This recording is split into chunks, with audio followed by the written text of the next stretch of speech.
সে গুনগুন। Hello everyone, good afternoon সবাইকে। সবাই কেমন আছো? আশা করি সবাই ভালো আছো, আমিও খুব ভালো আছি। তো আমি ভয়েস ওভারটা দিচ্ছি, তার কারণ হচ্ছে আমার কথা শোনা যাচ্ছিল না, তাই জন্য আমি ভয়েস ওভারটা দিয়ে দিয়েছি। আর আগের ব্লগে তোমাদের সাথে শেয়ার করেছিলাম যে পুজোর কিছু কেনাকাটা করতে যাচ্ছি, তো ওর মধ্যে আমার বরের একটা জামা পছন্দ হয়নি, তাই জন্য ওটা চেঞ্জ করতে যাচ্ছি। আর কিছু যদি আনি তাহলে তো অবশ্যই তোমাদের সাথে ওটা শেয়ার করব, তোমরা কিন্তু ব্লগটা কন্টিনিউ দেখতে থাকো। আজকে দুপুরবেলা যাওয়ার কারণ হচ্ছে এমনি তো দোকানে পুজোর টাইম মানে ভিড়ই থাকে, ভাবলাম হয়তো দুপুরবেলার দিকে যাই, যদি কম একটু ভিড় থাকে। তো দোকানে যখন পৌঁছে গেলাম সেই একই রকমই ভিড়। ফার্স্টে ওর জামাটা এখান থেকে চেঞ্জ করে নিলাম, তারপর আর একটা স্টেশনারি দোকানে গেলাম। এই দোকানটার পাশে একটা স্টেশনারি দোকান আছে, ওইখানে গেছিলাম। অষ্টমীর দিন সকালে যে হলুদ কালারের শাড়িটা পরবো তার সঙ্গে এই চোকারটা নিচ্ছিলাম। এই চোকারটা কেমন লাগছে? আমার তো খুব সুন্দর লাগছে।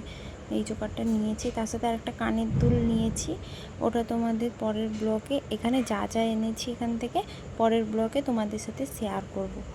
বেশি কিছু নিইনি, এই লিপস্টিক নিয়েছিলাম, নেল পালিশ, হার, দুল এইগুলোই নিয়েছিলাম। আমি একটা দিদিভাইয়ের ভিডিও দেখছিলাম, ও একটা ব্লাউজ দোকানে ব্লাউজ কাটিয়েছে, ব্লাউজগুলো বেশ ভালোই কাটানো হয়েছে। ওর বাড়ি আমার বাড়ির কাছেই, মানে জায়গাটা একই কিন্তু কাছাকাছি নয়। আমি ভাবছিলাম ওই জায়গাটা থেকে ব্লাউজ কাটাবো, ওই দোকানটা খুঁজে খুঁজে তো পেলাম না, তারপরে অন্য একটা দোকানে ব্লাউজ কাটাতে দিলাম। ওর দোকানে ব্লাউজগুলো কাটিয়েছে, দেখলাম ভালোই লাগছে, তাহলে আমি ভাবলাম একটা কাটিয়ে দেখি কেমন হয়। তো দেবে বলেছে 7 তারিখে। এবার আর কিছু কেনার নেই, বাড়ি যাব। তখন মা বলছে যে না, আর একটা সুতার শাড়ি নেব, দোকানে যাব চলো। তখন আমি বললাম ঠিক আছে তাহলে চলো, দিয়ে বললো তাহলে এখানে ডাব বিক্রি হচ্ছে, ডাবটা খাবো চলো, তারপর যাব। আমি বললাম ঠিক আছে চলো খাই, তারপর যাব।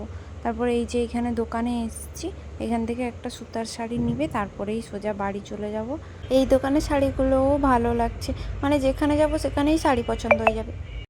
এই যে বাড়ি চলে এসেছি। আজকে গেছিলাম দুপুরে, এলাম বিকেলে 4টা বেজে গেছে। মানে দোকানে ভিড় তো ভিড়, ভাবছিলাম যে দুপুরবেলা যাব একটু কম ভিড় হবে, ভিড় তো কমেইনি। তারপর গেছিলাম যখন প্রচুর রোদ, কি অবস্থা, মুখের কি অবস্থা। আজকে কি কি এনেছি না এনেছি সেটা আর একটা পরের ব্লগে শেয়ার করব তোমাদের সঙ্গে। আজকের মতো ব্লগটা এখানেই শেষ করছি।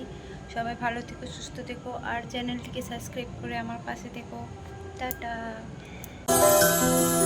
বাতাসে গুনগুন।